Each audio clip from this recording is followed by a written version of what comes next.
Page 4.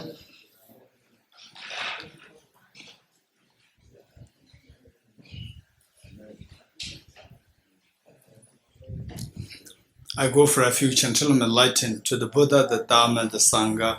By my accumulations or practice of giving and so forth, may I become a Buddha to benefit all sentient beings. I go for refuge until I'm enlightened to the Buddha, the Dharma, and the Sangha. By my accumulations or practice of giving and so forth, may I become a Buddha to benefit all sentient beings. I go for refuge until I'm enlightened to the Buddha, the Dharma, and the Sangha. By my accumulations or practice of giving and so forth, may I become a Buddha to benefit all sentient beings. Sangye joda zoge jonam la chanjo bardo dane gyamsuj Tage jinso gebe tsonam ge jola benjire sangye jubare sho Sangye joda zoge jonam la chanjo bardo dane gyamsuj Tage jinso gebe tsonam ge jola benjire sangye jubare sho Sangye joda zoge jonam la chanjo bardo dane gyapsuj Dage jinso gebe tsonam ge jola pengire sangye rubare sho Om ye dharma hetu prabhavam hetum te shandatagato yavatat Desham chayo niroda evam vati mahashramanaye svaha Om ye dharma hetu prabhavam hetum tesham dathagato yavatat Desham chayo niroda evam vati mahashramanaye svaha Om ye dharma hetu prabhavam hetum tesham dathagato yavatat Desham chayo niroda evam vati mahashramanaye svaha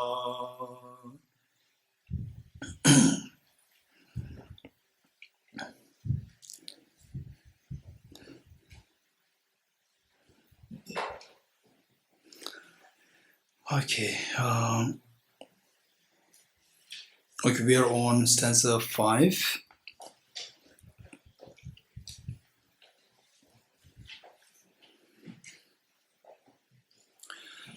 Stanza 5 reads, Whatever has arisen and whatever has already arisen will not be able to arise.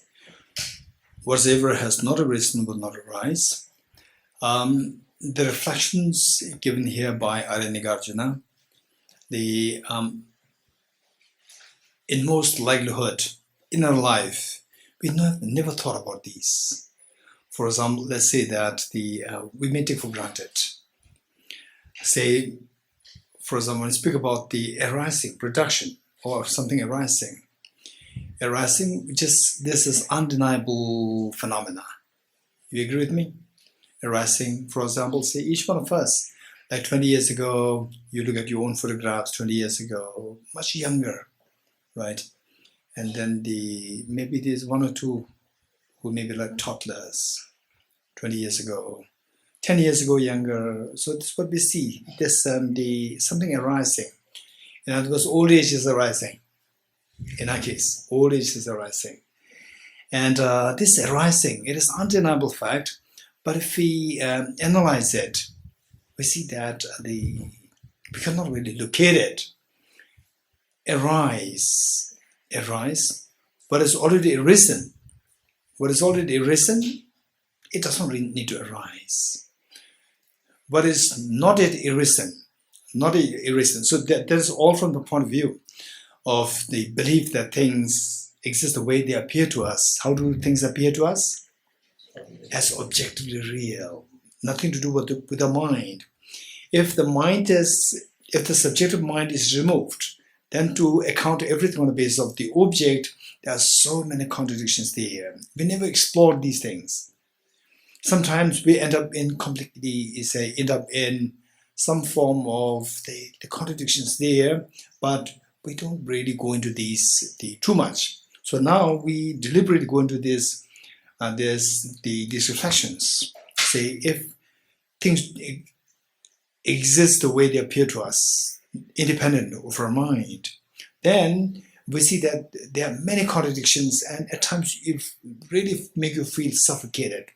Sometimes. But how many of you felt this contradiction in your life? You feel suffocated, that what I'm seeing is not the reality. Okay, that's some interesting. Okay, and like what? Like what? Someone likes to share your experience? Yes. Sometimes when I am going through some experience in traveling and workshops, it will have some change in me, in my behavior. Once I go back home, I can't, even if I want to, I'm sorry, I can't explain the change to my loved ones. I love them, they love me back, my family, my parents. But a lot of times they would not approve of my way of thinking or habits or whatever change I'm going through. And I know somewhere I'm not wrong, but then there would be a conflict. They would be logical because they care for me and they would want me to behave in a certain way, which I don't think is right for me anymore. That's a very weird conflict that I don't want to put them where I can't keep putting myself after realizing something that's not true for me. I can't do that. Okay, good. Okay. Ipshita. Ayush is done. Ipshita. Ipshita, what is your experience? You don't want to share? Huh? Later. Okay. Yes, Dijala. I remember when I was before coming to this philosophy, when I was flying an aircraft, I would get a very strange feeling that I'm seeing all the clouds, but when the aircraft is coming close to the clouds are not there, they're disappearing. And I would have this very strange feeling that I don't understand how this phenomenon of cloud functions. Why is it that I can see, but when I go in it, then it's not anything like what I'm seeing. So there would be a strange feeling about this. Good, very good. Very good. Okay. Raviji, you want to share? Sometimes when you look at the sunlight during uncloudy days, a lot of white particles in it, and you keep the hand, and sometimes they tend to, at times you don't know what's very strange. So that's very strange. Maybe it's blessings. Yeah, very strange. Okay, good. So I'm glad that each one of us, we have some degree of experience of what I'm seeing is there's some contradiction. What I'm seeing in the reality, there's a discrepancy there. Okay. So so with this, what is arising? Arising is undeniable fact.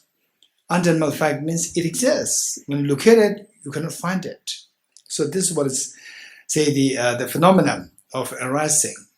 Arising, either what is arisen is not arising, but it's already arisen. What is not arisen?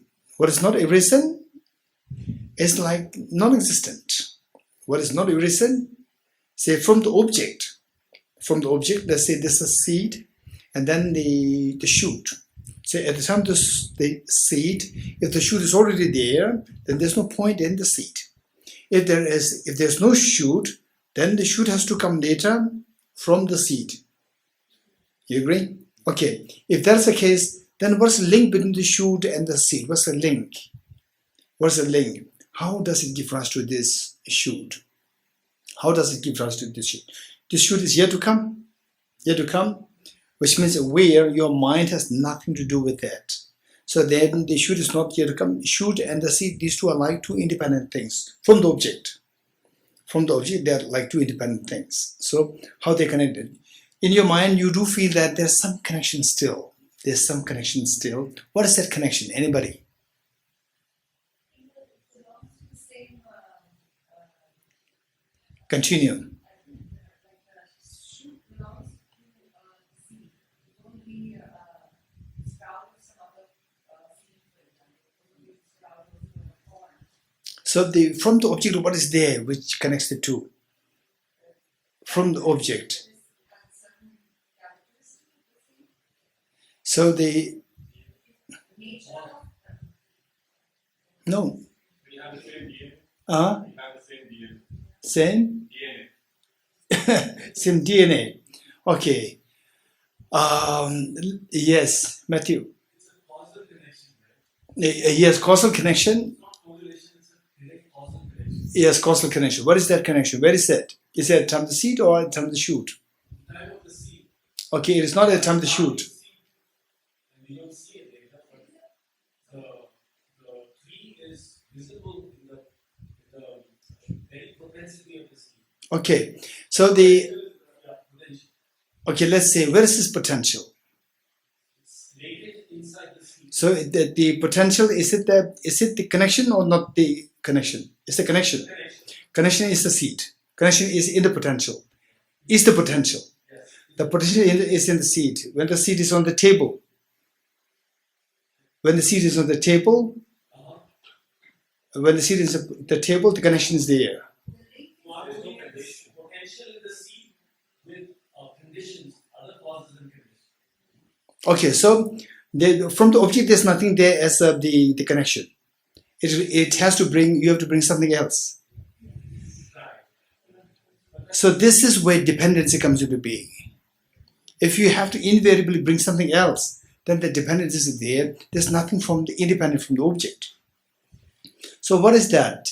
Say independent of the subjective mind, what is there from the object? This is the question. So for example, let's say this is, so the relationships, relationship between cause and effect, what we call is the connection, links. These are all coming from your mind. And even first what we say as the seed, we say as the shoot, even this, what is this seed? Even the seed is just coming from my mind. This seed is nothing but consists of atoms. None of the atoms is seed. And even the shoot is just atoms. None of the atoms is the shoot. But it appears, invariably appears as a shoot, invariably appears as a seed. So where is this connection? Nowhere in the atom you see the connection. Nowhere in the atom there's the act of arising. Can you see that it's a timeline continuum? C is here, starting is here. So what is the timeline continuum? The timeline is the connection. Timeline, is that the seed or the shoot? In the continuum of Okay, timeline is not the seed. It's not the shoot. There's something else from the object. that's connecting. No, something in the object. So is that between the two or between the two? So starting the Seed and the shoot, these are separated by the timeline. connecting with them. So what is that, the timeline? Is that separate from the seed or the seed? From the object, it's just a seed and shoot, that's it. So if it gives, say, the feeling for uneasiness, while you do not know, arising is something from there. It comes to you, but you feel little uneasiness. This way you have to continue exploring. So from multiple ways, like the seed made of atoms, no way to identify it as a seed. Even the shoot is also made of atoms, no way to identify it as a shoot. And where is this link? Independent of my mind, where's this link? Link, there's nothing to identify as a link. So with this, somewhere you will get stuck there. Okay, we have more exercise to be done if you get little time to see that the things, what we call as arising, is nowhere to be seen from the object besides your mental imputation. Okay, so let's read stanza 5. Whatsoever has already arisen will not be able to arise. What is arisen? It has nothing to do with the arising.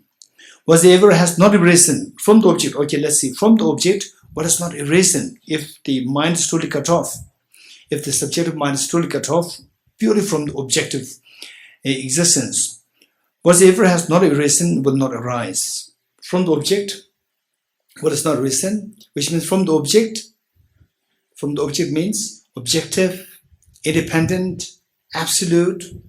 So if independent from each other, then it's become like two independent entities.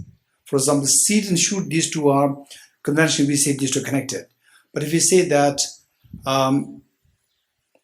the rosary and this pen, in a conventional sense, rosary and pen, these two are connected. These two are independent from each other. So when you damage this pen, the rosary is intact. But this pen and the shape of the pen, if I damage the shape of the pen is damaged. These two are connected. So whereas the rosary and these two are not connected. If these two are independent of each other, what do you mean by independence of each other? Even in the absence of the other, one should be able to exist. So the seed and the shoot, if this is objectively real, nothing to do with the mind, objectively real, these two should be two independent entities. If they are two independent entities, then even without the seed should be the shoot should be there. In the absence of the shoot, the seed should be there. If these two are independent. Okay. But keep in mind that what we said is that yesterday we brought the Chittamatra with the Vidya's question. Chittamatra, what they would say is that the flower is objectively real, but it is still dependent on causes and conditions. You're getting it? So these we should bring in not right at the beginning. In the beginning, just follow what is said there, and then gradually your understanding will become deeper. In whatever way objectivity can be dismantled, do that. And it can be dismantled in many ways. So one is by, in the first place, to see the seed and the shoot connected, there should be seed in the first place, shoot in the first place. Seed is also just a bunch of atoms. In the absence of your mind, there's no seed there. In the absence of your mind, shoot is not there. It's just a bunch of atoms. So where's the seed, where's the shoot? If the seed and shoot are not there, how can these two be connected? So where's the arising? So this is how you understand it one way. Then the next one is going to come later. Say how, for example, the father and the child, these two are interconnected. Only with the presence of the child, we call somebody as a father, mother. Only in the presence of father, mother, somebody is called as a child. Independent of one side, other is totally doesn't make any sense. Likewise, say the act of benefiting. Benefactor, beneficiary, and the act of benefiting, the three things. In the absence of the benefactor, then beneficiary makes no sense. Act of benefiting is not there. Where there's no beneficiary, even if you want to benefit, you are not a benefactor because the act of benefiting is not happening. Even if the person to receive the benefit is there, you are there to give the benefit. But if the act of benefiting is not happening, you are not a benefactor, other one is not beneficial. For example, say that oftentimes where there are crises, where there's a crisis happening in some countries, say the UNO is there as a benefactor, and the people are suffering there in that particular country as a beneficiary, but the actual benefit is not happening because these Junda, whatever, these people, they stop the flow of the charity, flow of the fund, and also the aids, yes. Flow of the funds is being stopped from the border. So therefore, the actual benefit is not happening. Or there is somebody to benefit you, somebody to receive the benefit, but the actual benefit is not there. When the actual benefiting is not there, you are not known as the benefactor, other one is known as the beneficiary. So they are all mutually dependent. Likewise, the cause and effect. Cause makes sense only if there's an effect. Effect makes sense only if there's a cause. These two are mutually dependent. In the absence of one, other doesn't make any sense as a cause or effect. Actually, a very short question. Yesterday, you mentioned this role play. Kids playing. And the mother, you said, is an analogy of the Buddha. Yes. We said the Buddha is coming in out of generosity. Yes. But here you're saying that beneficiary and the benefactor, if the Buddha needs us as much as we need the Buddha. Okay, need is different. Buddha makes sense Buddha means perfect being. Perfect being makes sense with respect to imperfection. Buddha does not require imperfection for him to be Buddha. Or please remain a samsara being so that I'll always be a Buddha. This is not the point. Buddha makes sense only in the presence of imperfection. Where everything is perfect, perfection makes no sense. You're getting it? That where you're able to see, beyond the perfection and imperfection. That is the perfection. Okay, good. So in other words, what I'm saying is that emptiness is to be reflected upon from various angles. Say one is the seeds and the shoots. Where is the arising? Shoot arising from the seed. So to speak about the shoot arising from the seed, first we have to speak about the seed and the shoot. Where is the seed and shoot? They're just a bunch of atoms, right? And the atoms, shoot, which is older? Seed is older, shoot is older. Seed is before the shoot, right? Seed is before the shoot. Which seed is older? And who's older? You or your mother is older? Huh? Your mother is older. So, okay, listen. What makes you think that your mother is older? The mother's body is older, right? Right? Mother's body is nothing but made of a bunch of atoms. Your body is younger, nothing younger, it's just a bunch of atoms. And the two atoms, which constitute your body and the mother's body, these two are same age. You know that? They are same age. From Big Bang, 15 billion years ago, every atom of each of one of us. Some of you may think that I'm younger, I'm very young. Some of you think that, oh no, he's younger, she's younger than me. No, body-wise, what you see is just a bunch of atoms. And these atoms came from 15 billion years ago. All atoms are same age. There's no one atom which is younger, which is older. They're all same. But it's very strange that we cannot deny that they say, if I and let's say the Yundala or Dorji there, or Yangbela there, if two of us, we have to have a same healthy life. Of course, I'm going to go first from this world because I'm older. This is convention, and yet it is so efficacious. You cannot deny this. Generally, all the convention, what they call is older ones, they go first. Younger ones go later. This is how the species continue. But if you think, where is this old and young? It's just a bunch of atoms. And no atom is younger, no atom is older than any other atoms. All atoms are just the same age. They all came from 15 billion years ago, right? So which is older, which is younger? But undeniably, there is a functionality there, where some are older, some are younger. This is undeniable, right? Some are described as my son, my child, my father, my mother, and so forth. This is undeniable operating there. It's very strange. It's very strange. So when you reflect on this, if a little bit of uneasiness is coming in you, continue with this, expand on these studies, reflection, and gradually you come to know that this is what is known as illusion-like. Objectively, there's nothing there. Something's just on the appearance level, something is happening, and that is what suffices existence. And that, within that, is not just imagination. Imagination means where the cause and effect is very chaotic. But here the cause and effect is very, the orderly, is very orderly there, and it is very efficacious. It's very strange. There's such the infallible, say, the cause and effect operating there. At the same time, nothing to grab to say that this is younger, this is older. But there's the older, younger is there. Okay, so these are whatever you study, all these study of emptiness, we see that there are various aspects. You try to grab all these different ways of reflecting on emptiness, and these, as many reflections you do, many varieties of the reflections you do, deeper you go into emptiness, deeper you get in emptiness. And then finally, the mark of having understood emptiness is that on the one hand, what I'm seeing is not the reality. One.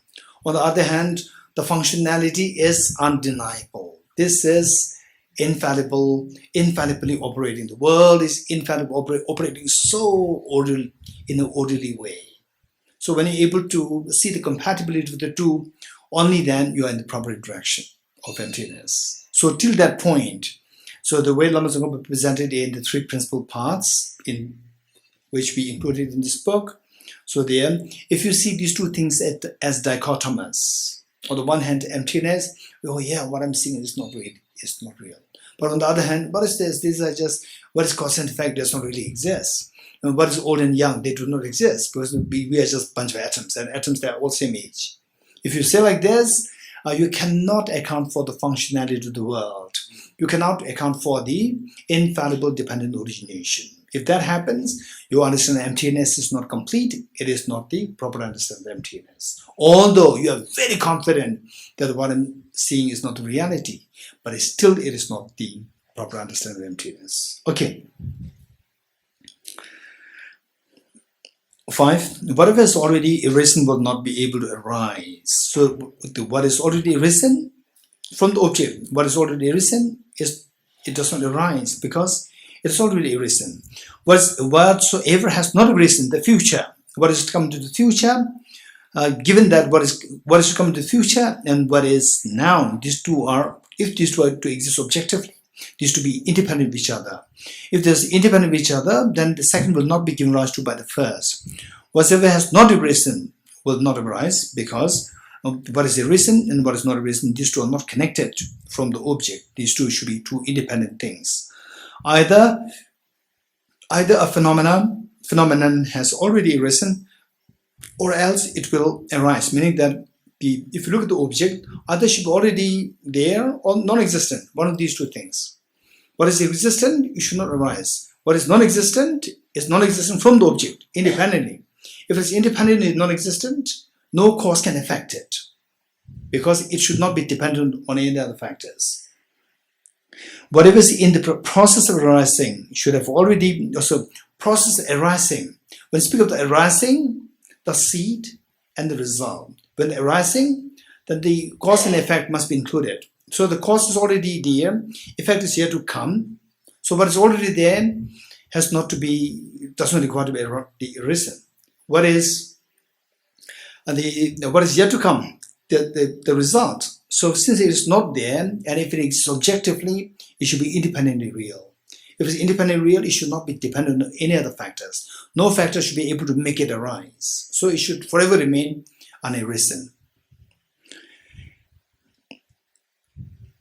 What is in the process of arising should have it has two parts. One is the causal, other is the resultant. Resultant is yet to arise, which will never arise if it is to exist independently. The cause already arisen does not require to arise. Number 6. The cause of the result. Okay, now the same. The cause of the result, which already exists. Say, if the result already exists at the time of the cause, the cause of a result, the result which already exists, which meaning the result which at the time of the cause.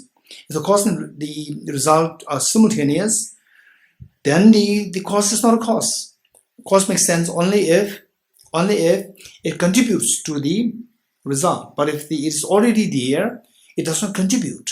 It doesn't contribute because it's already there. The result is already there. What help the result requires from the cause? So in this case, the cause is not a cause. 6. The cause of a result which already exists is similar to that which is not a cause. Okay, to the group discussion, what we suggest is that the first thing, instead of jumping into your own personal questions, is that particularly those seniors, you give option to the younger ones or newcomers, let them read and see what you understand of this. And then the senior ones, but if the newcomers get stuck, then the senior ones help them. And then where the complications arise, first try to explain the words, explain what is there in the words, and then anybody can ask, how is it that, because if something is the result yet to come, but it will come eventually, right? It says it will not come. So first, surface meaning. we should have it. Once you have this, then can go into the discussions. Okay. The cause of a result which already exists, cause and the result, if they show together, then the cause is not a cause. You agree with me? Why? Cause and result, if these two together, the cause is not a cause. Huh? The function of the cause is to help somebody to arise when not arisen. So if it's already arisen, it doesn't require any help. For example, if you say that I say Prime Minister, they say casting election, right? And somebody said that that your Prime Minister already came, and you said that Prime Minister A, you said that I'm going to help Mr. A to become Prime Minister, right? And Mr. A came as a Prime Minister. Does it make sense? Why not? Raise hand. Raise hand. I want to see. Okay, Matthew. It's like the mother coming after the baby. The mother is the cause for the baby, but here the baby comes before the mother. Okay.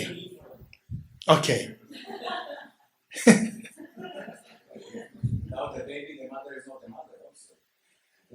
Okay, this is, I'm sure there's going to be a huge debate on this. I'm sure. You're getting it? This is going to be the peak of, what is that? This is going to be the, not argument, this is going to be the favorite debate.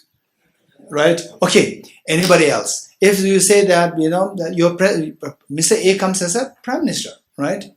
Prime Minister, freshly elected Prime Minister. And you say that I will support Mr. A to become the Prime Minister, which means that your support means you're causing the Prime Minister. Are you the cause of the Prime Minister or not? You're not. Why not? Already. So if you are to help him to become the Prime Minister, then you should support him before he becomes the Prime Minister. You're getting it? Once he's already Prime Minister, what's the point of you to say that I will make you Prime Minister? I'm already Prime Minister. Okay. So the cause and result, if these are together,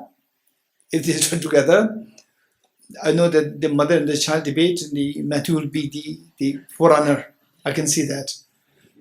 And then the Omananda will be the opposition. I can see that. He will not debate it. He will not involve in the debate. But if two of them meet, they will have two different views. I can see that.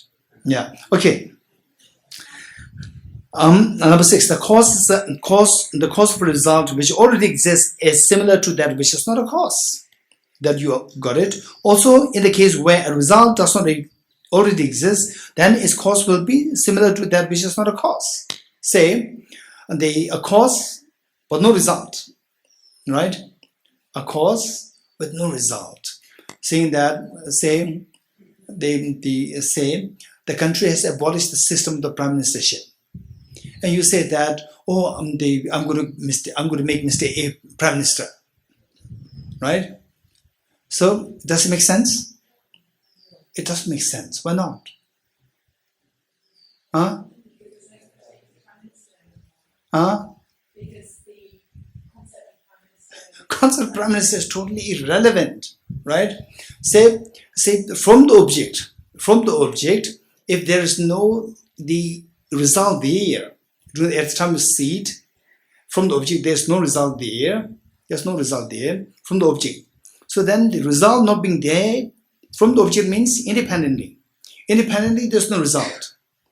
Independently there's no result. Independently there's no result. Then nobody can, because it's independent, nobody can affect to make the result come out. Right? If there's no system of prime ministership, then for you to say that I will cast my vote for you to become the prime minister, it doesn't make any sense. You will not become the cause of the prime minister because the prime minister is totally non-existent. Okay, so it is like way independent.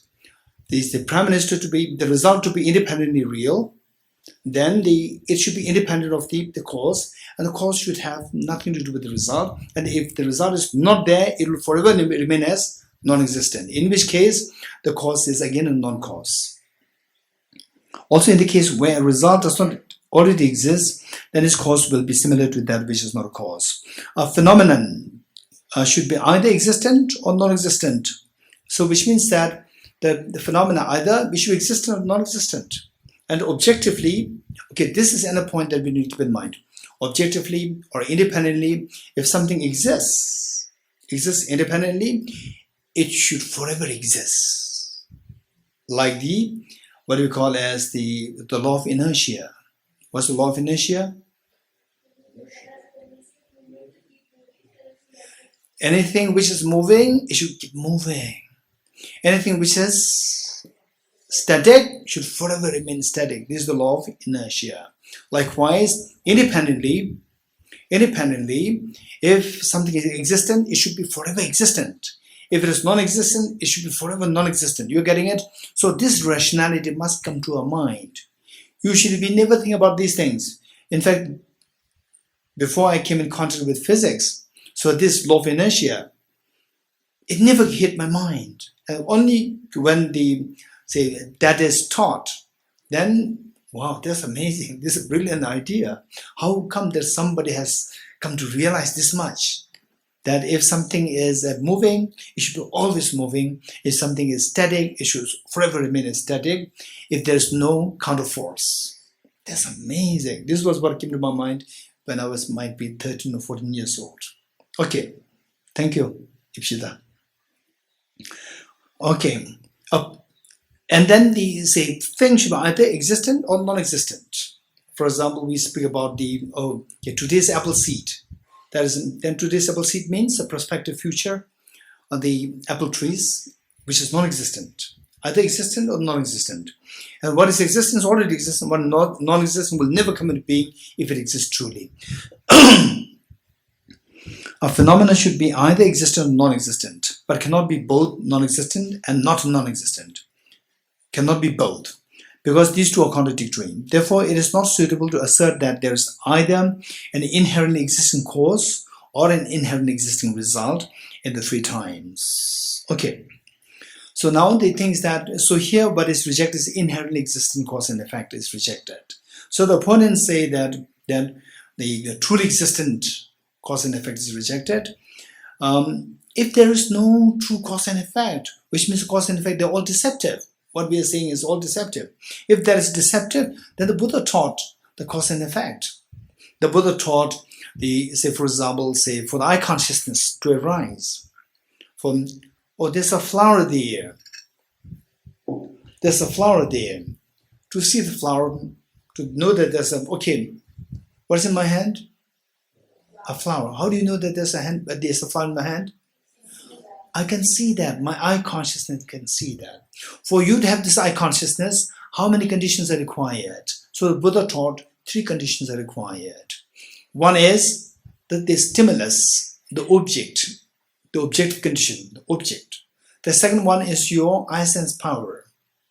Eye sense power like the eye lens. Eye sense power is equal. But eye sense power and the eye lens, these two are different. These two are not the same. You're getting it? Okay, eye sense power is required. Then if your eyes are closed, what is there? You may say, I don't know, or you may guess something. So which means that even though the flower is there, but you may not see that you may not be able to see that because the eye sense power is lacking. Now, if the flower is there, eye sense power is there, but your mind is fully absorbed into something else. For example, while the moment I show this flower to you, your eyes are directly focused on the flower. Suddenly there's an earthquake. Your mental consciousness is fully directed towards the earthquake. Right? So there, the third condition, which is a immediately preceding consciousness, that should be the third one. That is fully directed towards something else. So therefore, there are only 2 conditions. For the eye consciousness to arise, there should be 3 conditions. Should any of these 3 conditions be missing, then this eye consciousness cannot arise. So these 3 conditions are taught by the Buddha. And then you are saying that all these 3 conditions, they don't exist truly. right? So you contradict with the Buddha's teachings. And also the Buddha taught varieties of causes and conditions, like within the cause, substantial cause, and the cooperative cause. There are so many things taught by the Buddha, and how come that you disagree? And on the one hand, you take yourself as the follower of the Buddha. On the other hand, you reject even the Buddha's teaching, saying that there's nothing truly existent. Causes and conditions, they don't exist truly. Okay. If she leaves question?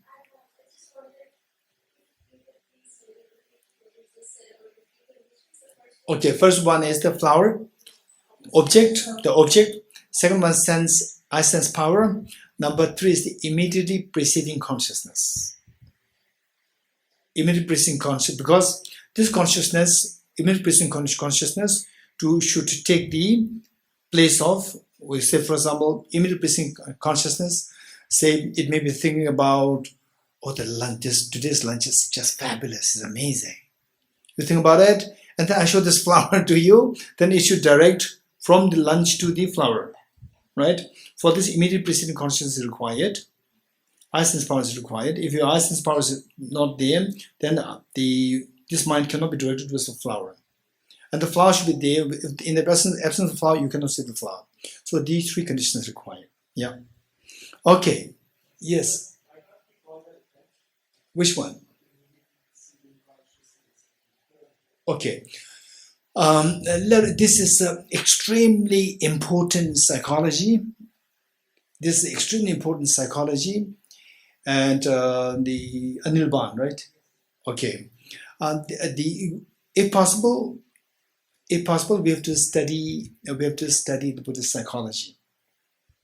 You know, say it is about, when we say that, for example, let's say that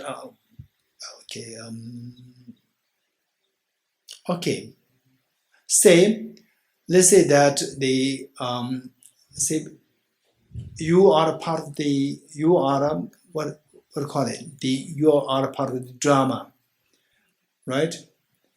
You're what? Actor, an actor for a drama. So first you come as a, let's say, a peasant, a farmer, and then next role you come as a king. So in the 2 cases, the appearance are different, but there's one thing which is a continuous flow there. Anirban is there.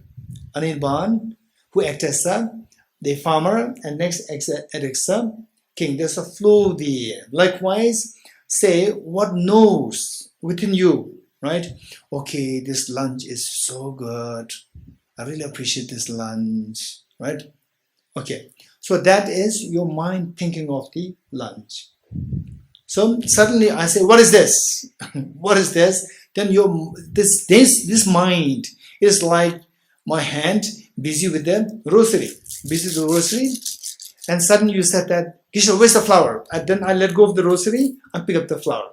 So the same hand which lets go of the rosary and picks up another object. Likewise, the consciousness or the mind, your mind, the previous mind picks up the lunch, thinking about the lunch as object. Then it let go of this, and this same mind will pick up the flower, right? So within this mind, it has many functions, one of which is the attention. Attention is there as its function. Likewise, discrimination is there as its function. Likewise, feeling is there. At minimum, there are 5 functions there. There are hundreds of functions, but 5 functions are extremely important related to that. So one of which is attention. So we call it just mind. And if you want to be more precise, attention is required. You're right. Good. Okay.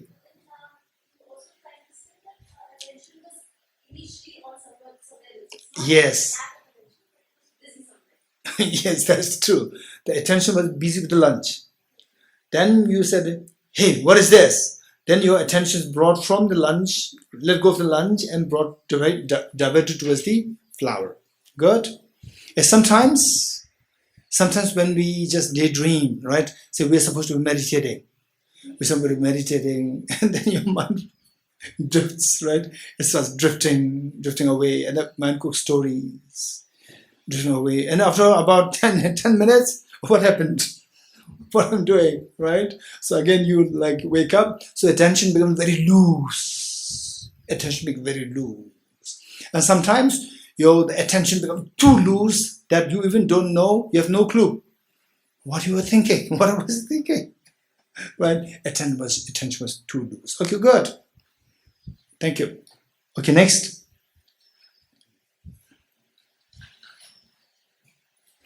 The third last line of stanza 6. Therefore, it is not suitable to assert that there is either an inherent existing cause or an inherent existing result in the 3 times. 3 times, okay. Do you read it or not read? Yes. Okay, 3 times. 3 times meaning present, okay, past, present, future. And this is a very important thing. Past, present, future. We will surely do it as the 3 times. How the 3 times do not exist inherently. Do not exist object. This is very important. Okay. Number 7. Now, what they are saying is that okay. So what they are saying that if you reject the cause and effect to be real entities, but the Buddha taught the cause and effect. Buddha taught 3 kinds of causes for the sense consciousness to arise. Buddha taught the substantial cause, cooperative cause, and so forth. Buddha taught 6 causes, 6 different kinds of causes. So, how come that you can say that what the Buddha taught is wrong? Okay. So it says that, and the Buddha taught multiple causes, 6 causes, 2 causes, 3 causes, and so forth. So, what do you mean by 3, right? Where does objectively exist in 3? Where does truly exist in 3? 3 means multiple. Multiple makes sense only if there is 1. 1 makes sense only if there is multiple. Without 1, multiple makes no sense.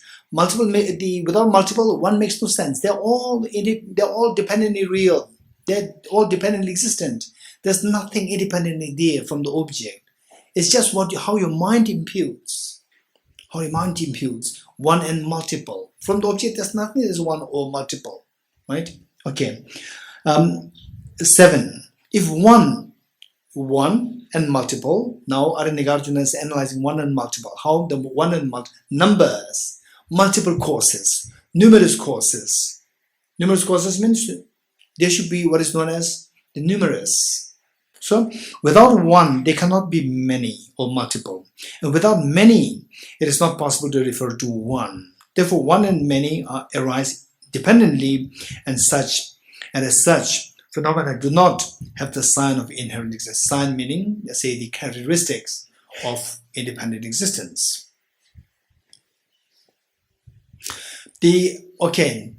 No doubt we will get a feeling that, of course, what's the problem? There's 1. Yeah, this flower is 1. So without you don't have to have anything of the multiple. 1 makes total sense. And then multiple. Even without 1, multiple makes sense. But for multiple, yes, it should be made of many ones. But 1, it can exist independent of the multiple. No, it is like light in the darkness. Light in darkness. If there's no darkness at all, light makes no sense. If there's no light at all, darkness makes no sense. So this is something, if it does come to you, it is beyond, more than intellectual. Yes, intellectual is very precious. It is an extremely precious step to reach to the experiential. And experientially speaking, if you get to this feeling, it is very precious. But some of you may think that they say without darkness, light doesn't make sense. So this is something that may come to you because you might have heard it somewhere. Somebody might say it, so that it was experientially, when it comes to you, that it can bring about change in the emotions. So let us not think that, okay, yeah, of course, without light, darkness doesn't make any sense. Without darkness, light doesn't make any sense. Don't just think that I've understood it.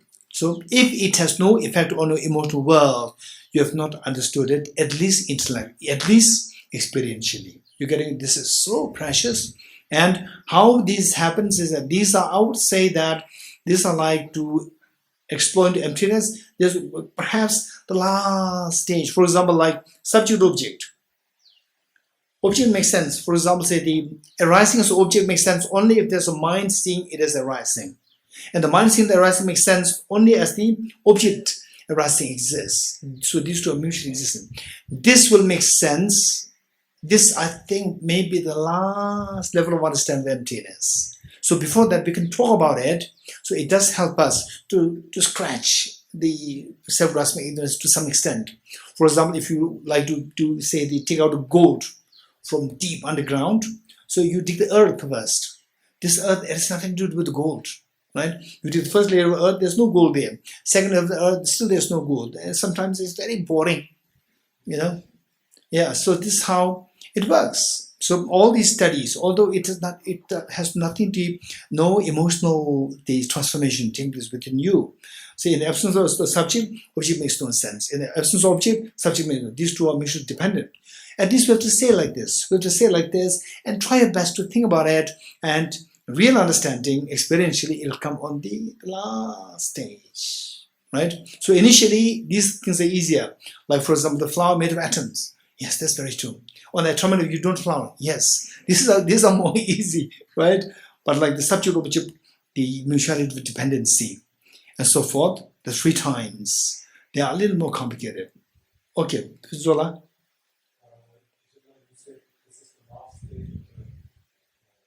Understanding, yeah.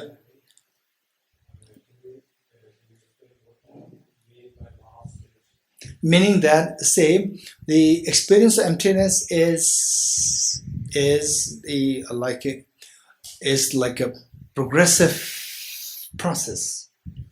Is a process in progression. It keeps improving. It keeps improving. It keeps going deeper, deeper, deeper. Many layers. For emptiness, experientially speaking, it has many layers. For example, like say, I talk about emptiness, right? His Holiness, now in few days, His Holiness will also teach on emptiness. And if your understanding is very, very, very, very shallow, beginner, you may think that what I'm saying and what His Holiness is saying is the same. But if your understanding is deep enough, what I say, what His Holiness say, all the words are same, you could feel very different. His Holiness is so profound. But why is lost? Why is not it is Okay, so this is quite complicated. Why it is the last? 1 out of, say, 1 to 10, the 10th one, 10 again can be divided into 10. The first of the 10. And first of the 10 again can be divided further, right? So I say but the point is that, so don't worry about that part. The most important thing as of now, the most important thing is try to get some understanding. What I'm seeing is not reality. This you must try to get it. For example, like the flower. It's just a bunch of atoms. On the atomic level, there's no flower, right? So from the object, I see the flower as though like from the object. It's just from the subject, coming from my mind. From the object, there's nothing to be there. There's a flower. What I'm seeing is the flower is not really there. This must come. This must be there as a beginner level. So with this, then you keep exploring, study more, then the mutuality of dependency, and then the 5 layers of emptiness, 5 layers of emptiness there, right? So you have to see which layer of emptiness I am. My understanding tallies which of the 5 layers of emptiness. This is what we have to explore. 5 layers of emptiness, minimum 5 layers of emptiness. So that is more what you find the intellectually explained. And experientially, when you go into this journey of the 5 layers, you continue to see more and more layers there, experientially speaking. Your experience goes deeper and deeper, deeper. Yeah. Okay, good. Yes.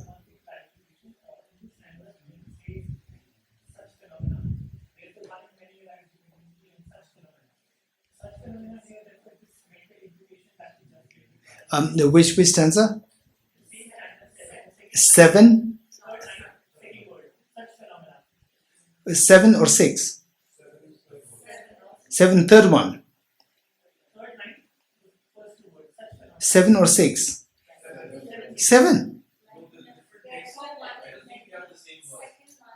Huh? Verse 7? Second line. Okay. Oh, and such phenomena do not have the sign of inheritance. Such phenomena meaning phenomena of past, present, future, cause and effect, and these phenomena. Phenomena which we interact with the world, usually. Yeah. Okay. 7 done or not done? Huh? Done. Okay, number 8. Now the opponent is going to more detail, saying that not only that Buddha taught the different kinds of causes and conditions. Buddha also taught what is known as the causes and conditions in the form of 12 links of dependent origination. And the Buddha taught, whosoever sees dependent origination will see the Dharma. Whosoever sees the Dharma will see the Tathagata, will see the Buddha. This is what the Buddha taught. So dependent origination is considered so important for us to know. And if you say that it's not true, so that the whole fabric of the Buddha's teachings is, you are getting confused with the whole fabric of the Buddha's teachings. So Buddha taught him 12 links of dependent origin, where it's all about cause, effect, cause, effect, cause, effect. 12 links. Links meaning they're connected to each other in the form of cause, effect. Okay, so for 12 links, go to this book. There is the Wheel of Life. Go to the table of contents and tell me which page it is. 320. 328.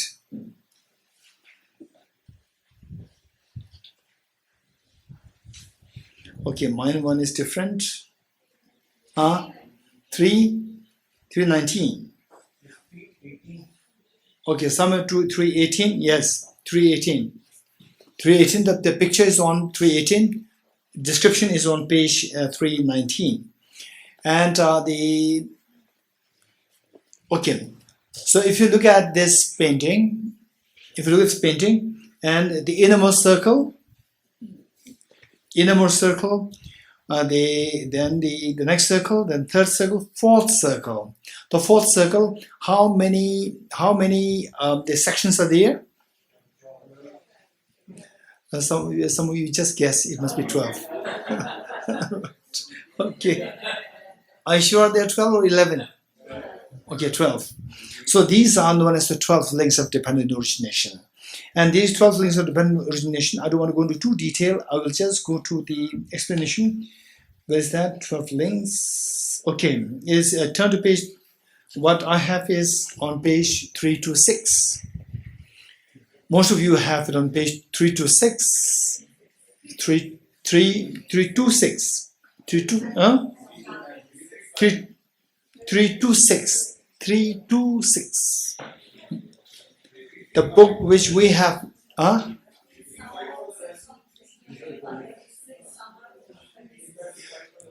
326 or 336 or 326. So just the enumeration of the 12 links. 335? 335. Okay. Enumeration of the 12 links. If you look at the painting and the enumeration side by side, so begin from the top, the last wheel, the outermost wheel, the demon's mouth, clockwise, demon mouth, first one, the blind person, and then from there you go down. So I'll read. The first one is ignorance. Ignorance depicted by a blind person, almost on the verge to fall off a cliff. Then the number 2 is contaminant karmas depicted by a potter. A potter who decides what kind of shapes to be given to the pots.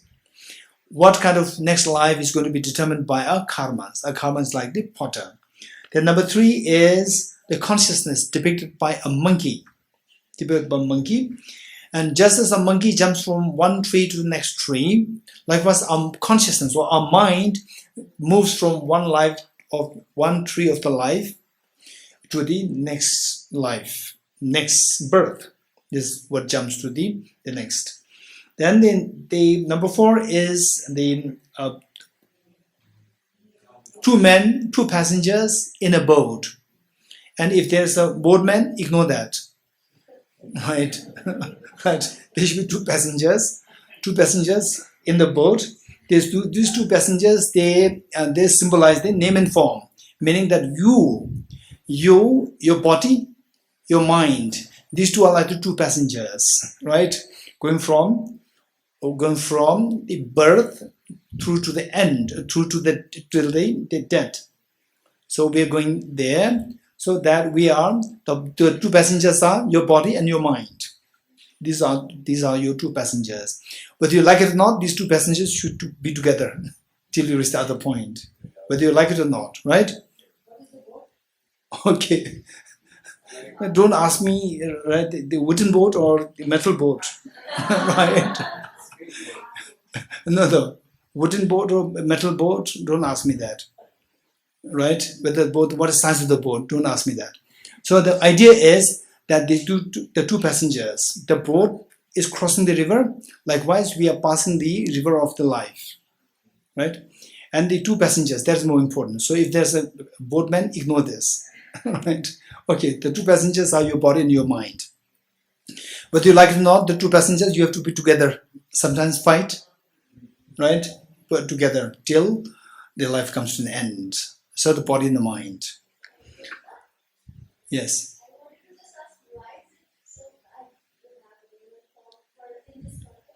Say it again. No. What's the question? My question is the name and form as two passengers in a boat. Why is it equated with the likes of ignorance and contaminated karma? Is it because of the limitations of the name and form? Very true. Absolutely right. So what is the body? It is. So we spend 99 if not 100%, 99.9% of our time, resources, everything in our body. Yes. All our earnings were just for this body. The food, the clothing, then the AC, the mobile, all to sustain this body. The house, the cars, our body. Again, come to deer park. Again, we need a car to bring it here. This body. Very complicated. Right? And then the mind is terrible. I feel, the person said, how are you? Are you my doctor? Right? Look, this is our attitude. When are you going? Right? When are you going? Is it a trouble for you that I stay here? Right? Our mind is just terrible. This is not your true mind. This is not your true body. Right? You have an incredibly great treasure inside. Where you hear anything is so pleasant. Right? You don't depend on any external food.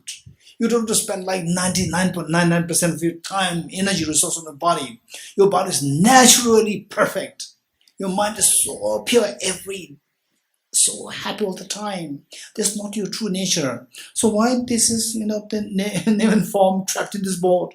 Because of the ignorance. Yeah, true, good. So for this you have to study separately. And if you're interested, you can get, there are books by Holiness Dalai Lama on this book, and also by Venerable, the great teacher, Geshe Rinchen. There's a very good book on the wheel of life. Yes. Say it again. Okay, so basically this you have to study. This is not like, okay, so the idea is, to give a quick clue, is that ignorance, from what we learned before, the 5 points, what are the 5 points? What are the 5 points we studied? Suffering, contaminant karmas, afflictions, inappropriate attention, self-grasping ignorance. So the root is self-grasping ignorance. So this typically is number 1. You're getting it? Ignorance. Then from there, inappropriate attention, affliction, and karma, these two combined together and made it into number 2, samskara. Then, when you accumulate karma, say for example, say You're so happy here, and your mind finds peace. You recite Edarma Hetu Prabhava, and all these and virtuous mind come in. And then when leaving the course, go back home, again there's so much anger comes to you. What a stupid thing, you wasted 10 days, right? You wasted 10 days, you become so angry. Again, then what happened to your virtue? Virtue's karma, sanskara. Virtue's karma, what happened? That is not destroyed, it's not damaged. It is there in the form of imprint now. Imprint, for example, the farmers grow the crops. And the crops, from there, some they will keep as a seed for the next year. Seed, where do they keep the seeds? In a sack. In a sack, right? Likewise, where is this karma? When you are in Deer Park, you have such a virtuous mind. Where is that? It is stored in the consciousness, in your mind. So the number 3 consciousness is the mind where these imprints are stored. You getting it? Like a container. Yes, like a container. So whereas with the sanskara, when you're actually accumulating the virtuous karma or the non-virtuous karma, consciousness is there. But that consciousness, which is simultaneous with the sanskara, that is not the container of the sanskara or the karmas. So the next moment consciousness, that is where the imprints are stored. You're getting it? Okay, good. So this is a very important topic, the wheel of life. It requires a separate teaching. It requires separate teaching, and if you're interested, there are 2 books, plus you can get the whole teaching, recording of the teachings available from Tibet House. The form, in fact, I would suggest that you can contact Tibet House for these teachings. You can get them recordings, videos, audios, you can get them. Okay. And if you don't get a reply, send an email to the Tejala or CC that to me. Right? I hope Tejala will respond to you. Right? If the Tibet House is very busy, then I request Tejala to help. You know Tejala already there. Okay. Okay. So now, stanza number 8.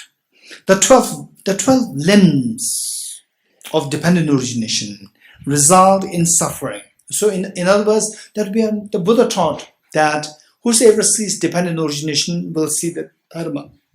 Whosoever sees the dharma will see the Buddha. Okay. So this, if you're interested, there is the whole sutra here, including this book, whole sutra there, sutra on dependent origination. 2 versions are there, shorter one, longer one. The longer one is the one known as the Rice Seedling Sutra. Where is it? Just go to the table of contents and tell me. The Sutra on Dependent Origination, Rice Seedling Sutra. Where is it? Go to the table of contents and tell me. 63? Okay, so it is there. The 12 links are in great detail explained there. And if you want to know more, contact Tibet House. The explanations like you can get the recordings. Okay. The 12 limbs of dependent origination result in suffering, which means that we go through suffering in the form of 12 links of dependent origination.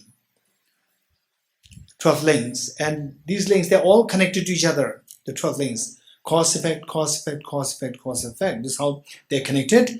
And if, say, you believe that things exist as objectively real, independently real, then these 12 links, they are not links. They become all independent entities. If they're independent entities, one cannot give rise to the second cannot give rise to the third. Right? Okay. So whereas the Buddha taught that these are interconnected. They're interconnected, they are not independent entities. So because they're interconnected, you can explain the interconnectedness of these 12 links only if you can include your mind there. If the mind is not there, they're all distinct entities. Okay, let me give you an example how the mind is so important. Important for what? How the mind is important for? Connecting the cause and effect.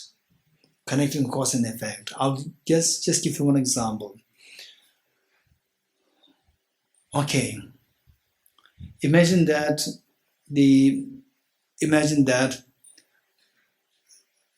Ajirji and Rajendra, two of them, make us work so hard in the daytime under the scorching sun. We are so thirsty.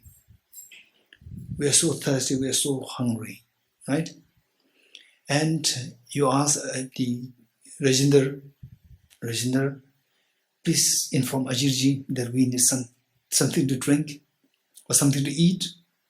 And suddenly you discover that there's a box there. There's a box there, big box there. And then you could hear this, like this sound, which means it's not a random sound. There must be somebody there. Oh, we feel hungry, we are thirsty. There's somebody there in that box also must be hungry, box or like a big box. Must be also hungry or thirsty, right? So what do? You go there and you bang it. Duck, duck, duck. Hey, are you okay? Right? Okay. I am very unhappy. Your job is, I am very unhappy. Okay, say it. Okay, all of you, bang the box and ask. Not too much. No, don't bang continuously. Just the 2 times. And then ask, how are you? I am Very Unhappy. What did you hear? I'm very I'm very unhappy. Okay, so you're just alone by yourself. You happen to skip the work and you suddenly discover that there's a box there, like this. And you ask, are you okay? I am very Unhappy. What did you hear? I'm very unhappy. Somebody said I'm very unhappy. Then you feel so sympathetic. You break the box and you see that these people are there. Oh, I'm very sorry. You must be very unhappy. Then Anu said, no, who told you I'm unhappy? I just said I'm very happy. Right? I'm very happy. Oh, then you must be the one. No, Anne. Right? Anne. Who told you that I'm very unhappy? I'm very happy. Anne.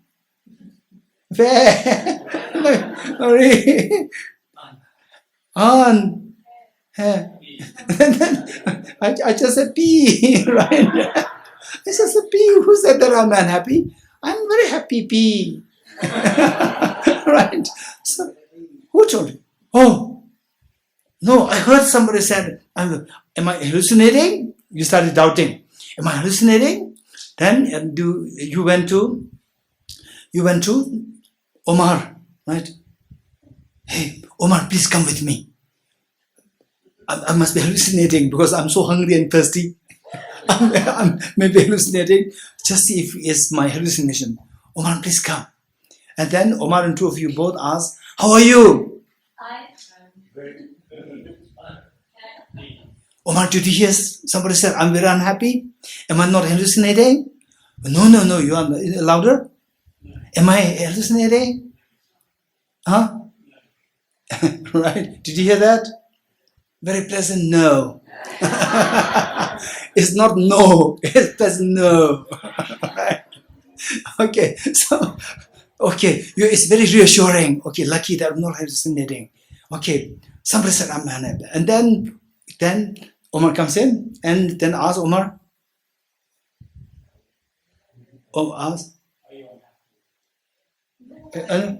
No, who told you that I'm happy? I'm very happy, right? Then Omar directly asked him, then, but you said I'm very unhappy? Okay, that's it. So, look, all these words, your mind, right? Your mind connects all these together and create a meaning. That's it. Individually, there's no meaning. I am very unhappy. There's no meaning. From the object, there's no meaning. Your mind, subjectively, your mind connects all these and give a meaning to this. I'm very unhappy. This is how things work. All cause-effect relationships, they're all operating on the basis of how the mind creates a relationship between these cause and effects, and this is how we see the world operating on the basis of cause and effect. Okay, this is how the cause and effect relationships, they're all like this. They're all like this. Okay, how many of you felt once in a while very unhappy, very down, very demoralized? Raise hands. And you said, I'm very unhappy. Raise hands. Okay. So when you said, I'm very unhappy, right? So who is saying this? Your body is saying it, your mind is saying it. Your mind is saying it. So your mind, the first moment of the mind said I. Second moment of the mind said M. Third moment of the mind said Ve. Fourth moment said Re. Fifth moment said An. Then the sixth moment said Ha. And last moment said P. You are getting it? At the first moment of the mind said I and left. Right? And the job is done. Left. And second moment came up. And the remaining moment are yet to come. Right? Second moment said, okay, I'm here. M. Left. Right? And the third moment came. An. Fourth moment came. Ha. What? An. Okay, Ve. Then the next Re. Ha. And last moment came and said, my job is to say P. P and then left. No. One single mind said, I am very unhappy. And you, with your say the chronic illness of self-grasping, ignorance, projecting things, your mind simply combined all this together and I'm very unhappy. Right? So, whereas if you analyze this, you see that there's no one moment within your mind which said that I'm unhappy. Instantly, your mind will feel uplifted. This extremely the beautiful way of seeing things as empty of objective reality. Okay. Stanza 8. The 12 limbs of dependent origination result in suffering. And yet, if you can undo the 12 limbs, then the results will be undone. So the Buddha said, whosoever sees dependent origination will see the Dharma, and whosoever sees the Dharma will see the Buddha. Because this exists, that exists. Because this is produced, that is produced. Because of ignorance, the karma is created. Because of the karma, the consciousness is created. Because of consciousness, name and form is created. Because of which the senses are created. Because of which the content is created. Because of which the feeling is created. Because of which attachment is created. Because of which grasping is created. Because of which birth is created. Because of grasping, becoming is created. Because of which the birth is created. Because of which aging and death is created. Right? 12 links. And the Buddha said, by seizing the ignorance, karma ceased. Because of seizing of the karma, name and form consciousness ceased. Because the consciousness ceased, name and form ceased. Because of which the senses cease. Because of which the contact ceases. Because of which the feeling ceases. Because of which craving ceases. Because of which grasping ceases. Because of which becoming ceases. Because of which birth ceases. Because of which aging and death cease. Where all your misery cease. This is what the Buddha taught. Okay, so these 12 links. Stanza 8. The 12 limbs of dependent origin result in suffering. Since the 12 limbs in suffering do not arise independently of each other, they are all connected with each other by the power of your subjective mind. They don't exist inherently. Furthermore, it is not acceptable to assert that the 12 limbs are based on a single moment of a mind, or nor on a successive moment of a mind. As such, moments arise dependently and do not exist inherently. So moments of mind here, 12 links of dependent origin, it is all related to your mind. Ignorance is a mental state. Yes? Ignorance. Then with this, your karma is accumulated. Karma is also a mental state. And the karma is stored in the consciousness, which is also a mental state. From this gives rise to the name and form. Again, the name is the mental state. And the form is the outcome of that. And then the sense sources and the accompanying the sense sources and the accompanying mental state. So this is also mental state. Sense sources, not the mental state, but the accompanying. Then giving rise to contact is a mental state. Then feeling is mental state. Then attachment, grasping, these both are mental state. Then the becoming is where the mental consciousness to to take birth in the next life, that is being activated. That is also mental state. Then the birth, your mind takes birth. And then aging and death is about your, again, related to the body, but your mind is going closer towards the death. This is aging and death. Okay, it's all about the mind. So within this mind, we see that there are minimum like 12 segments of the mind, 12 segments. And these 12 segments, they are all interconnected. So it's not just one mind, it's just not just one mind, and these minds are all 12 segments, not from the objectively. If one mind from the object, one mind, with all the 12, it cannot be possible, because all 12 are different experiences. Then multiple minds, if there are multiple minds, yes, multiple minds, but from the object, if there are multiple minds, they are independent from each other, they cannot be connected. Connection is made by the mind, subjective mind. Without connection, they become independent. If they're independent, they cannot be caused to each other. They cannot be causally connected. Okay, so one and multiple, both are rejected. Number 9, because contaminated things arise in dependence on one another. Okay, do you remember anywhere we use the word contaminated? Raise hands, just raise hands, raise hands. Raise hands, raise your hands, raise hands. Yes. Contamakamas, yes. Anyone else? Infoseals. Do you precisely remember? All contaminated things are suffering nature. Very good. This is where we have seen the contaminate. Anybody else? Yes. Afflictive obscurations. Afflictive obscurations, we see that there are three kinds. What are they? Contamakamas. Very good. I'm glad that you're able to identify these contamakamas, afflictions, and the active seeds of these two. Very good. So contamination here has contaminated and contamination. Contamination here is the afflictions. Contaminated is what is influenced by the afflictions. Contaminated. Okay, so let's say what contaminates is the afflictions. So here 9.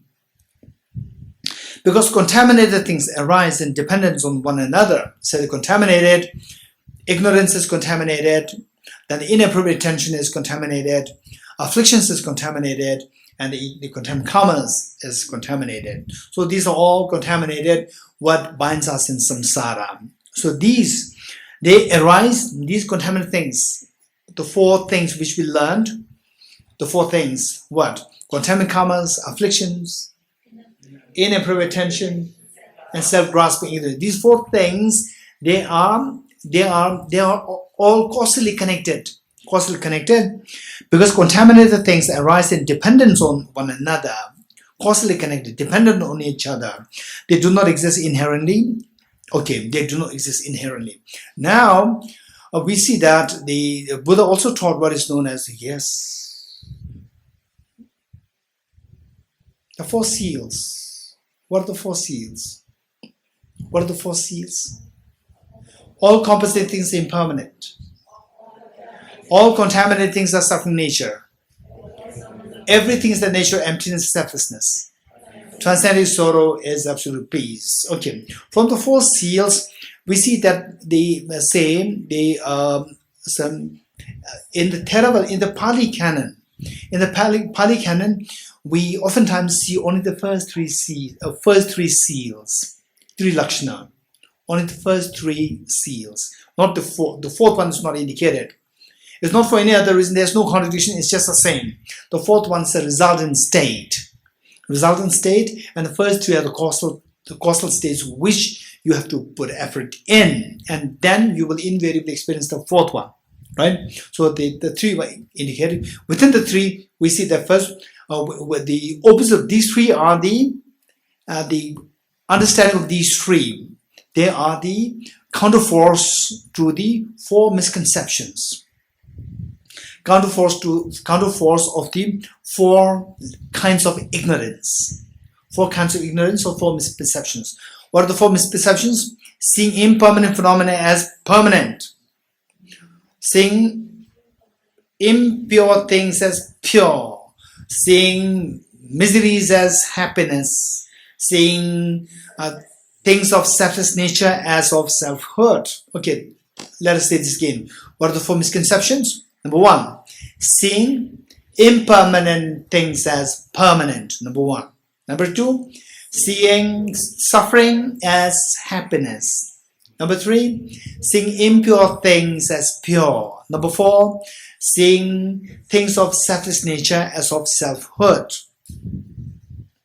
These are 4 misconceptions. To counteract these 4 misconceptions or the kinds of ignorance, the Buddha taught the 4 seals, particularly the first 3 seals. Okay, what's the first seal?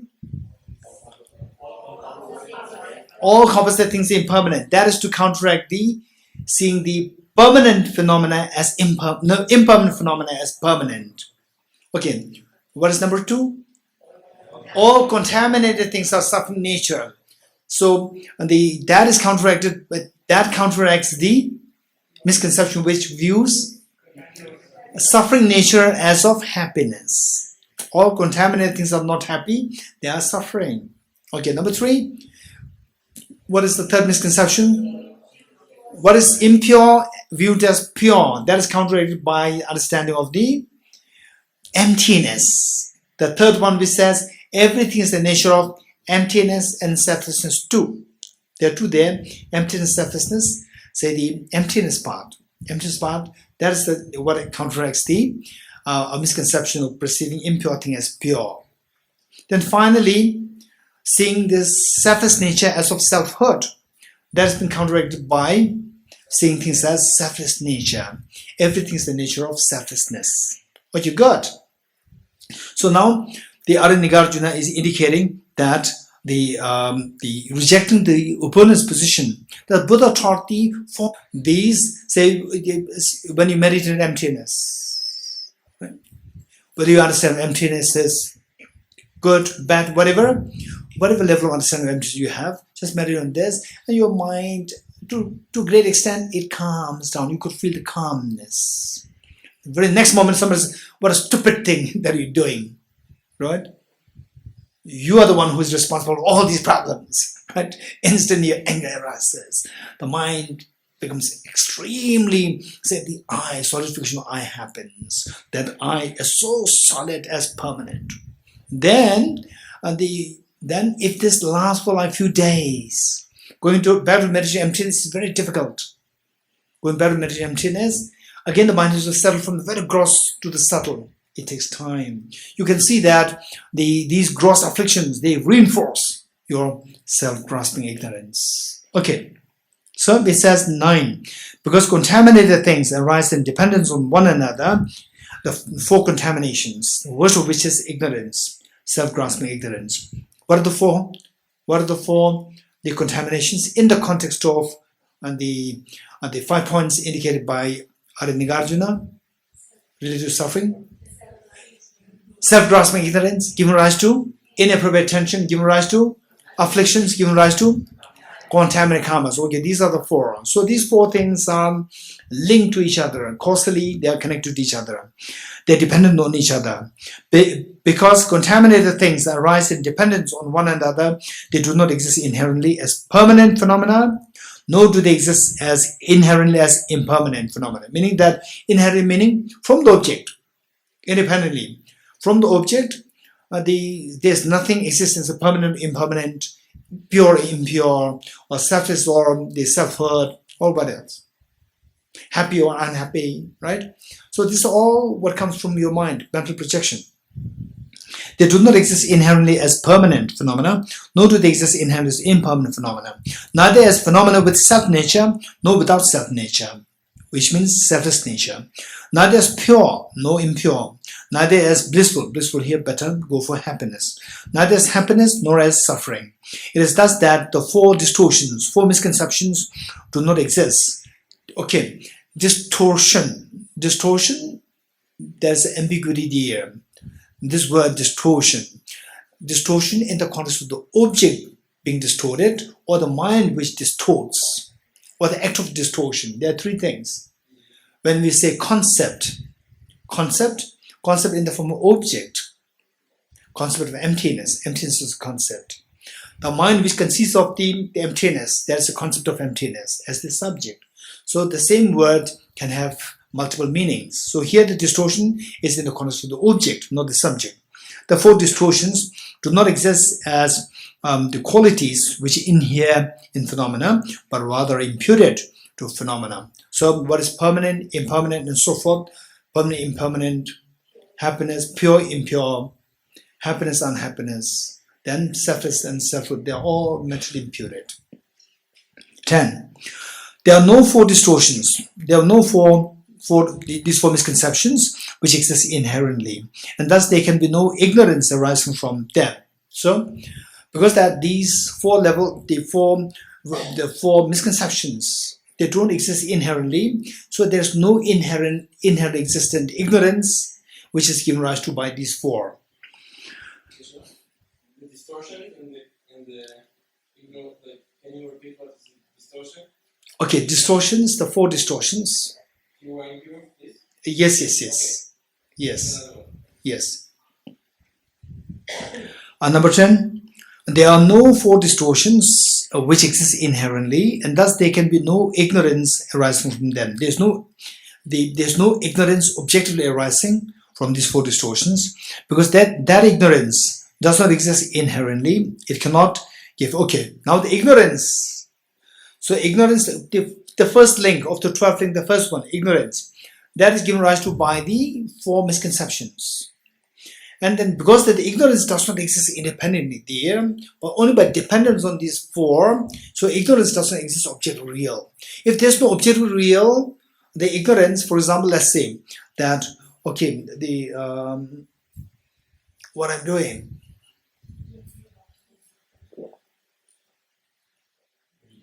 I'm drinking water. So now you said you are drinking water. So you are the agent. And the object is the water. And the act is drinking. So there's the agent, object, and what connects the two, act of drinking, the three. So when you say that, if the one who drinks is not there, then this act of drinking makes no sense. And the object also makes no sense. So let's say that if you see me in the light of on the atomic level through electron microscope, you don't see Dorji. You don't see the person there as somebody who is drinking. So because of this, when the agent is not there in the eyes of your eyes at the electron microscope, you see that the agent is missing. The person who drinks is missing. So because of this, you look at the water. This water is also not there. And the act of, because the water is not there, the person is not there, act of drinking makes no sense. You're getting it? It's just that a bunch of atoms is there, and the bunch of atoms is, brought to the bunch of atoms is going to the bunch of atoms, and the bunch of atoms, and then picking this up, and the bunch of atoms is just mixing with another bunch of atoms and going down. That's it, right? You don't see a person drinking water. So on the objective level, this is what it is. So all these things, say the agent, and the object, and the act. So these three are all like from the object. There's no way to be seen. So because the ignorance is not to be seen, object real, ignorance giving rise to the karma cannot be established from the object. When there is not there, then the 12 links all will not be seen as objectively real. Okay. No. Okay, number 10, line 3. Because that ignorance does not exist inherently, it cannot give birth to karmic formation or the karma, which means karmic formation will not arise, and so also the remaining limbs too. They don't arise objectively. Number 11, ignorance. Now, this is a very important point. Say cause and effect. Cause and effect. These two don't exist objectively. How do they exist then? These two exist subjectively.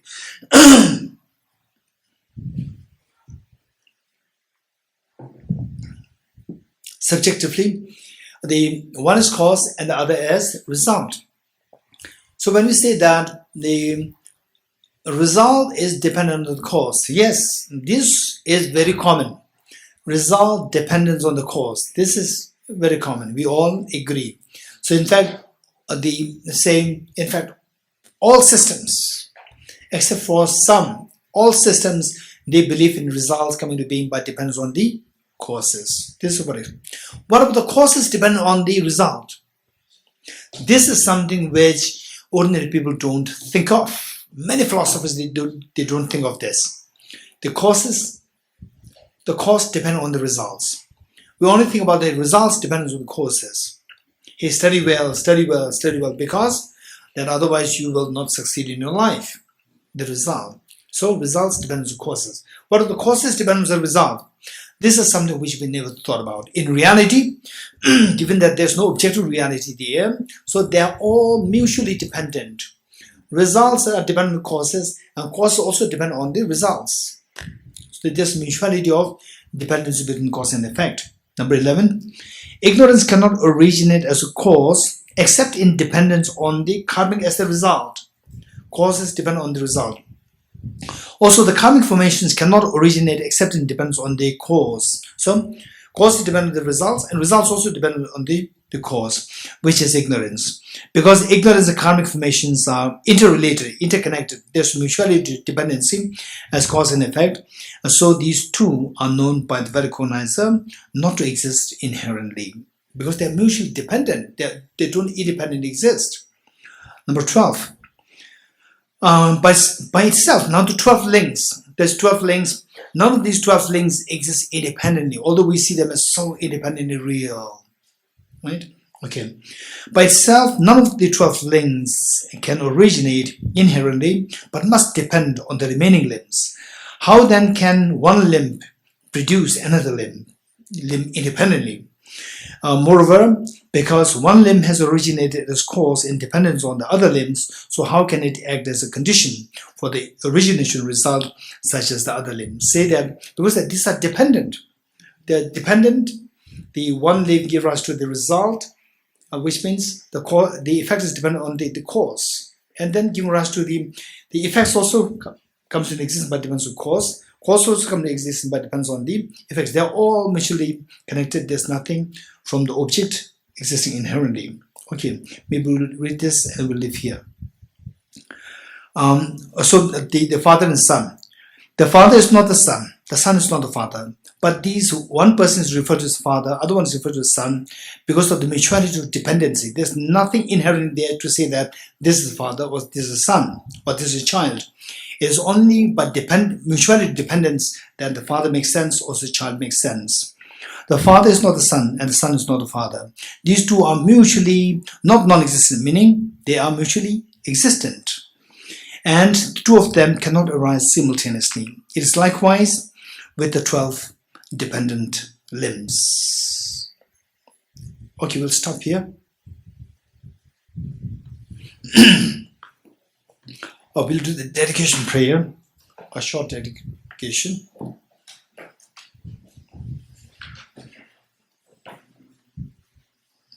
Let us turn to page 286. Page 286.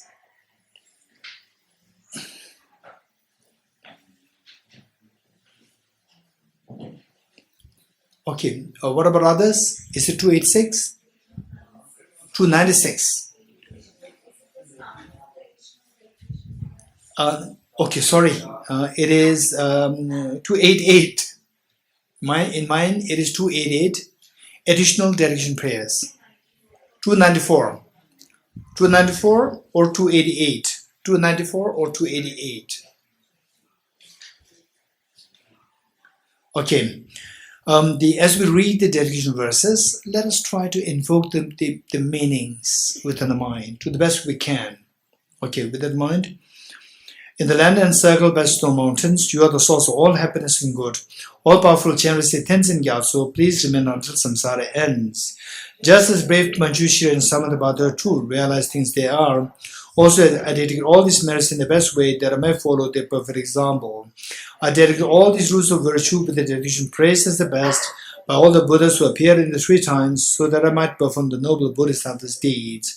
May the Supreme Bodhicitta that is not arisen and rise and grow, may that which is arisen not diminish but increase forevermore.